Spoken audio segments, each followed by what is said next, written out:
Welcome back to our channel. ఈరోజు వీడియోలో couple casting ఎలా చేసుకోవాలి ఇంట్లోనే నేను ఈ వీడియోలో చూపిస్తానండి. చిన్న చిన్న ట్రిక్స్ ఫాలో అయితే చాలు, చాలా ఈజీగా చేసేస్తారు. నేను ఎప్పటి నుండో అనుకుంటున్నాను ఇది చేపించుకోవాలి అని చెప్పి. యాక్చువల్లీ బయట చేపిద్దాం అనుకున్నాను, బట్ రీసెంట్గా మా 10th యానివర్సరీ జరిగింది కదండి, అప్పుడు మా ఫ్రెండ్ ఒక ఆయన మాకు ఇది గిఫ్ట్ చేశారు. సో నేనైతే ఇది ఇంట్లో చేస్తే ఎలా వస్తుందో అని టెన్షన్ పడ్డాను, వేస్ట్ అయిపోతుందేమో అని చెప్పి.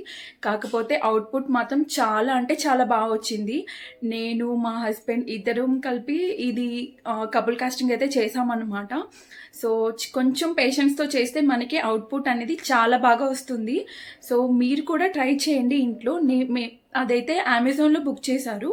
నేను అమెజాన్లో లింక్ అవన్నీ కూడా మీకు ప్రొవైడ్ చేస్తాను. అండ్ మనం పిల్లలవి కూడా మనం చేయొచ్చండి. ఇలాంటివి చేయడం వల్ల ఈ మెమరీస్ అన్నీ కూడా మనకి అలా ఉండిపోతాయి కదా. నాకైతే చాలా హ్యాపీగా అనిపించింది అవుట్పుట్ చూసిన తర్వాత. సో ఇంకా లేట్ చేయకుండా వీడియోలోకి వెళ్ళిపోతాం. ఎండ్ వరకు చూసేయండి, ఎక్కడ కూడా స్కిప్ చేయకండి. బికాస్ డీటెయిలింగ్ అంతా కూడా ఎలా చేయాలి ఏంటి ఇన్స్ట్రక్షన్స్ అన్నీ కూడా నేను చాలా క్లియర్గా ఎక్స్ప్లెయిన్ చేస్తాను ఈ వీడియోలో. సో అది అవుట్పుట్ చూసిన తర్వాత మీరే అంటారు మనం కూడా ఇలాంటివి చేసుకుని పెట్టుకోవాలని చెప్పి. సో ఎవరికైనా చేయొచ్చండి, కపుల్స్కనే కాదు, పిల్లలవి చిన్న చిన్న పిల్లలవి కూడా మనం వాళ్ళ బుజ్జి బుజ్జి చేతులు అవన్నీ కూడా మనం హ్యాపీగా ఇలా మెమరీస్గా స్టోర్ చేసుకోవచ్చు. సో మీరు కూడా ఈ వీడియో చూసిన తర్వాత కిట్ ఆర్డర్ చేసేసి ఇది చేయండి. మీరు కూడా చాలా ఎక్సైట్ అవుతారు నాలానే. సో ఇంకా లేట్ చేయొద్దు, మనం వీడియోలోకి వెళ్ళిపోదాం పదండి. ఇదేనండి కపుల్ కాస్టింగ్ కిట్. మనకి ఇందులో ఏమేమి వచ్చాయో మనం ఇందులో చూద్దాము. ఈ బ్రాండ్ అయితే మాత్రం చాలా బాగుంది. సో నేనైతే డిస్క్రిప్షన్లో ఇస్తాను ఈ డీటెయిల్స్ అన్నీ కూడా. ఇప్పుడైతే మనం దీన్ని ఓపెన్ చేసేద్దాం. సో ఇది ఓపెన్ చేయడం కొంచెం కష్టంగానే ఉంటుంది. లైట్గా ఒక సైడ్ కట్ చేస్తే మనకి ఇలా ఓపెన్ అయిపోతుందండి. తీసుకోవడం అది కూడా అంత ఇబ్బంది ఏమి ఉండదు.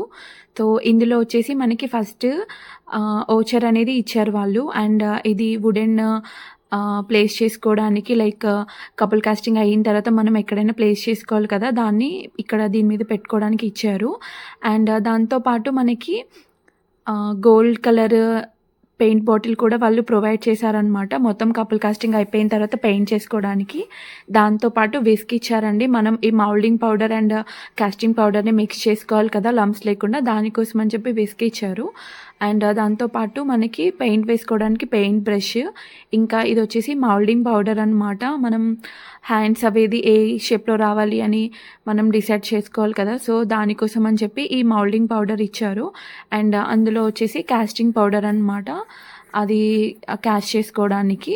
సో దీంతో పాటు మనకి ఇన్స్ట్రక్షన్ బుక్లెట్ కూడా వాళ్ళైతే ప్రొవైడ్ చేశారు. ఇన్స్ట్రక్షన్ బుక్లెట్లో ఏంటంటే లైక్ స్టెప్ బై స్టెప్ వాళ్ళు ప్రతిదీ మనం ఎలా చేయాలి ఏంటి అనేది చాలా డీటెయిల్గా అయితే మెన్షన్ చేశారండి ఈ బుక్లెట్లో. సో ఇది చూస్తే మనకి చాలా క్లారిటీ అయితే వస్తుంది, అర్థమైపోతుంది ఏ స్టెప్ తర్వాత ఏది చేయాలి అని చెప్పి. సో ఇదైతే యూస్ఫుల్. అండ్ ఇది ఇచ్చారు. దీంతోపాటు మనకి పెద్దది టూత్పిక్ కూడా ప్రొవైడ్ చేశారనమాట. మనం నీట్గా ఫినిషింగ్ అవన్నీ కూడా నీట్గా రావడం కోసం దీంతో మనం అడ్జస్ట్ చేసుకోవాలి. అండ్ శాండ్ పేపర్ లాస్ట్లో, సో అంటే శాండ్ పేపర్ అంతా బాగా రావడం కోసం. అండ్ ఈ బకెట్ అండి, ఇందులోనే మనం ప్రాసెస్ అంతా కూడా చేస్తాము. ఇక్కడ ఫస్ట్ మేము వచ్చేసి మౌల్డింగ్ పౌడర్ని మిక్స్ చేయడం కోసం 2.5 లీటర్స్ వరకు వాటర్ తీసుకోవాలి. నార్మల్ వాటర్ తీసుకోండి, లేకపోతే నార్మల్ కూల్ వాటర్ అయినా తీసుకోవచ్చు. బాగా కూల్ ఉన్న వాటర్ తీసుకోకండి, మేము అదే మిస్టేక్ చేసాము. సమ్మర్ అయితే మాత్రం హాట్ వాటర్ అలా తీసుకోకూడదు అసలు. సో అది నార్మల్ వాటర్ అయితే చూసుకోవాలి. ఇప్పుడు మనము ఈ మౌల్డింగ్ పౌడర్ని మనం కట్ చేసుకొని ఈ వాటర్లో అయితే మిక్స్ చేసేసుకోవాలి. ఈ ఓపెన్ చేసిన వెంటనే మనం మిక్స్ చేయడం స్టార్ట్ చేసేయాలన్నమాట. లైక్ ఏంటంటే ఈ ప్రాసెస్ అంతా కూడా 1 to 2 minutesలో అయిపోవాలండి. ఇక్కడ లంప్స్ లేకుండా ఫాస్ట్గా మనం మిక్స్ చేస్తూనే ఉండాలి. మేము కూల్ వాటర్ తీసుకున్నాం కదా, సో ఆ కన్సిస్టెన్సీ అనేది కొంచెం లూజ్గా అయ్యిందనమాట. అది దగ్గర పడడానికి మాకు చాలా టైం పట్టింది. మనకి తెలిసిపోతుంది అది కొంచెం దగ్గర పడుతుంది అన్న టైంలో మనం హ్యాండ్స్కి ఆయిల్ అప్లై చేసుకొని మనము అందులో పెట్టేసేయాలి. అలా పెట్టిన తర్వాత మనం ఒక 3 minutes పాటు అలా ఉంచేస్తే మనకి ఈ మౌల్డింగ్ అనేది రెడీ అయిపోతుందండి. అప్పుడు హ్యాండ్స్ అనేవి రిమూవ్ చేసేయాలి. ఇక్కడ మేము హ్యాండ్స్ రిమూవ్ చేసిన తర్వాత మనకి ఇక్కడ చిన్న చిన్నవి పైన ఇలా పడిపోతూ విరిగిపోతూ ఉంటాయి. సో అది అంత టెన్షన్ పడాల్సిన అవసరమేం లేదు. అవి విరిగిపోయినా కూడా ఏం పర్లేదు. సో అది అలా పక్కన పెట్టేసేయండి. ఇప్పుడు మనం చేయాల్సింది కాస్టింగ్ పౌడర్ని మిక్స్ చేసుకోవాలి. సేమ్ మౌల్డింగ్ పౌడర్ మిక్స్ చేసుకున్నట్టే, కాకపోతే దీనికి 1/2 లీటర్ వరకు సరిపోతాయి వాటర్. 1/2 లీటర్ వాటర్ తీసుకుని ఈ కాస్టింగ్ పౌడర్ అనేది అందులో కట్ చేసేసుకుని వేసేసుకోవాలన్నమాట. మొత్తం వేసిన వెంటనే సేమ్ అదే ప్రాసెస్ మళ్ళీ ఫాలో అవ్వాలి. ఫాస్ట్గా మనము దాన్ని మిక్స్ చేసేయాలన్నమాట. ఎక్కడ కూడా గ్యాప్ ఇవ్వకూడదు అండ్ లమ్స్ లేకుండా చూసుకోవాలి. అది మెయిన్ పాయింట్. ఫాస్ట్గా మిక్స్ చేసేసుకుంటే మనకి ఇది ఎక్కడ కూడా లమ్స్ లేకుండా చాలా నీట్గా వచ్చేస్తుంది. కన్సిస్టెన్సీ అనేది మనకి పర్ఫెక్ట్గా వచ్చేస్తుంది. ఇప్పుడు చూస్తున్నారు కదా ఎలా ఉందో కన్సిస్టెన్సీ. ఇలా వచ్చేసేయాలన్నమాట, లమ్స్ అనేవి లేకుండా. ఇలా వచ్చిన తర్వాత మనం పక్కనే పెట్టేసుకున్నాం కదా మౌల్డ్ చేసుకున్నది, ఆ బకెట్లో ఇప్పుడు ఒక హోల్లో మనం ఇదంతా కూడా వేసేసుకోవాలన్నమాట. ఒక హోల్లో వేస్తే సరిపోతుందండి, అది మొత్తం కవర్ అయిపోతుంది. పై వరకు మీరు వేసేసేయాలి.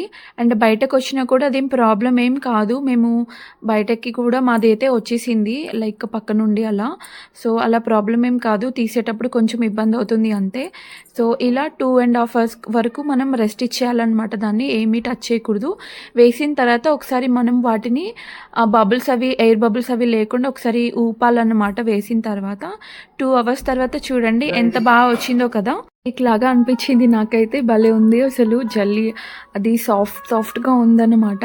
సో దీన్ని ఇప్పుడు మనం సైడ్స్లో ఇలా కట్ చేసుకోవాలి. మిడిల్లో కట్ చేయకండి, సైడ్స్ నుండి కట్ చేసుకుంటూ వస్తే మనకి అది మెల్లగా మనకి ఓపెన్ అయిపోతుంది. హ్యాండ్తో మనం ఇలా తీసేయచ్చు. మేము వీడియోలో చూపిస్తున్నాం కదా ఇక్కడ, మీరు అలా ఓపెన్ చేసుకోవాలి. ఓపెన్ చేసుకున్న తర్వాత మీరైతే సర్ప్రైజ్గా ఫీల్ అవుతారు. నాకైతే చాలా అంటే చాలా హ్యాపీ అనిపించింది. అప్పటి వరకు ఉన్న హ్యాపీనెస్ వేరు, ఇది చేసిన తర్వాత ఉన్న హ్యాపీనెస్ అయితే వేరు. అబ్బా అసలు ఎంత బాగా వచ్చిందో అనిపించింది నాకైతే. హ్యాండ్స్ అది అసలు అలా ఎలా వచ్చింది అని నాకు ఇప్పటికీ అనిపిస్తుంది, అంత బాగా వచ్చిందన్నమాట. చూడండి అసలు అవి రిమూవ్ చేస్తుంటే బయటకి హ్యాండ్స్ రావడం, అదంతా నాకు చాలా అంటే చాలా హ్యాపీగా ఉంది. మా బాబు కూడా చాలా ఎంజాయ్ చేశాడు, చాలా బాగా వచ్చిందని చెప్పేసి. సో ఇవి మనం ఈ పీసెస్ పక్కకి తీసేసాం కదండి, అవి డస్ట్బిన్లోనే పాడేయండి. మనం సింక్లో కానీ ఎక్కడ కూడా మనం పాడేయకూడదు, లేకపోతే బ్లాక్ అయిపోద్ది అనమాట సింక్ అనేది. సో అవన్నీ కూడా మనం ఒక కవర్లో వేసేసి బయట డస్ట్బిన్లో అయితే పాడేసేయండి. ఇప్పుడు చూడండి ఎలా వచ్చిందో అసలు. డీటెయిలింగ్ అయితే అసలు ఆ ఫింగర్స్ మీద ఉన్న ఆ రేఖలు కానీ అండ్ నా రింగ్ కూడా పడింది, అంత చాలా నీట్గా అసలు చాలా బాగా వచ్చిందన్నమాట. నాకు చాలా అంటే చాలా నచ్చింది. ఇప్పుడు మనకి టూత్పిక్ ఇచ్చారు కదండి, దాంతోపాటు మనకి ఎక్కడైతే ఏమైనా ఉన్నాయో అవన్నీ కూడా మనం నీట్గా రిమూవ్ చేసుకుంటూ ఉండాలి. హ్యాండ్ లోపలికి కూడా మనకి ఈ మౌల్డింగ్ అదైతే వెళ్ళిపోయింది. సో దీంతోపాటు మనము మెల్లగా అయితే కొంచెం పేషెన్స్తో ఇక్కడ క్లీనింగ్ అనేది చేసుకోవాలి బయటకు వచ్చేసే వరకు అదంతా. సో ఇప్పుడు ఏంటంటే వెంటనే మనము పెయింటింగ్ అది కూడా మనం వేయకూడదు. దీన్ని ఎలా అంటే కొంచెం ఇలా చేసేసిన తర్వాత మొత్తం రిమూవ్ చేసేయాలి. ఇలా నేను ఇక్కడ వీడియోలో చూపిస్తున్నట్టు ఇలా మొత్తం రిమూవ్ చేసిన తర్వాత మనం ఒక 1 day వరకు అలా వదిలేసేయాలండి. కొంచెం డ్రై అవుతుంది కదా, అలా వదిలేయడం వల్ల బాగా డ్రై అయిన తర్వాత అప్పుడు శాండ్ పేపర్తో మనం అది బాగా కొంచెం ఫినిషింగ్ అంతా వచ్చేలాగా మనం చేయాలి. అది చేసిన తర్వాత మాత్రమే మనం పెయింటింగ్ అనేది వేయాలి. ఇక్కడ చూస్తున్నారు కదా, నాకైతే చాలా బాగా నచ్చింది. మా బాబుది కూడా పెడదాం అనుకున్నాము, కాకపోతే 3 members అది వస్తుందో రాదో మళ్ళీ డౌట్, ఎందుకులే రిస్క్ చేయడం అని చెప్పి చేయలేదు. అండ్ 2 days తర్వాత మేము ఇలా వదిలేసి 2 days తర్వాత చూడండి శాండ్ పేపర్తో మేము ఇలా చేస్తున్నాము. కింద కొంచెం అది షేప్ అది రావడం కోసం అని చెప్పి కొంచెం హార్డ్గా ఉన్న శాండ్ పేపర్ తీసుకున్నాము. వాళ్ళైతే కొంచెం సాఫ్ట్గా ఉన్నది ఇచ్చారండి, అది కొంచెం మేము పైన యూజ్ చేసామన్నమాట. ఫింగర్స్ దగ్గర అది చేయొద్దండి, చేస్తే మళ్ళీ ఆ డీటెయిలింగ్ అంతా కూడా పోవచ్చు. అందుకని చెప్పి మేము చాలా జాగ్రత్తగా కింద వరకే చేసి పైన జస్ట్ పైన చేసామన్నమాట. చూడండి మొత్తం చేసిన తర్వాత ఎలా ఉందో. ఇప్పుడు మనం పెయింట్ వేద్దాము. పెయింట్ కూడా ఎలా వేయాలి అంటే చాలా అంటే పల్చగా వేయాలన్నమాట, ఎక్కువ థిక్గా వేసేయకూడదండి. అంటే 2 coatings వేస్తే మనకి చాలా నీట్గా వస్తుంది. సో కొంచెం కొంచెం తీసుకుని మనం మొత్తం అంతా స్ప్రెడ్ అయ్యేలాగా అంతా కూడా మనం పెయింట్ చేయాలి. ఫస్ట్ కోటింగ్లోనే రాదండి. సెకండ్ కోటింగ్ వేసిన తర్వాతే మనకి ఆ ఫినిషింగ్ అదంతా కూడా చాలా నీట్గా వస్తుంది. అండ్ ఫింగర్స్కి ఇక్కడ మనం లేడీస్ ఫింగర్స్ అయితే మనం నెయిల్ పెయింట్ కూడా వేయొచ్చు, అది కూడా చాలా బాగుంటుంది. నేనైతే వేయలేదు, వేస్తాను. ఇది కొంచెం డ్రై అవ్వాలని చెప్పి నేనైతే వేయలేదు. మొత్తం సింగిల్ కోటింగ్ వేసిన తర్వాత చూడండి ఎంత బాగుందో కదా. అండ్ ఇది 1 డే అలా వదిలేసి మళ్ళీ మేము నెక్స్ట్ డే మేము సెకండ్ కోటింగ్ అయితే వేసాము. ఇదైతే నేను ఇప్పుడు చూపిస్తుంది అయితే సింగిల్ కోటింగ్. చూడండి అసలు నిజంగా ఉన్న హ్యాండ్స్ లానే అనిపించింది కదా, చాలా అంటే చాలా బాగుంది. సెకండ్ కోటింగ్ వేసిన తర్వాత చూడండి అసలు రియల్గా అనిపించింది. బ్యాక్ ఎల్లో కలర్ ఉండి ఇది కూడా ఎల్లో కలర్లో అలా అలా అనిపిస్తుంది కదా, బట్ రియల్గా చాలా బాగుంది, రియల్ హ్యాండ్స్ లాగా. మీరు కూడా ఒకసారి ట్రై చేయండి. Thanks for watching this video.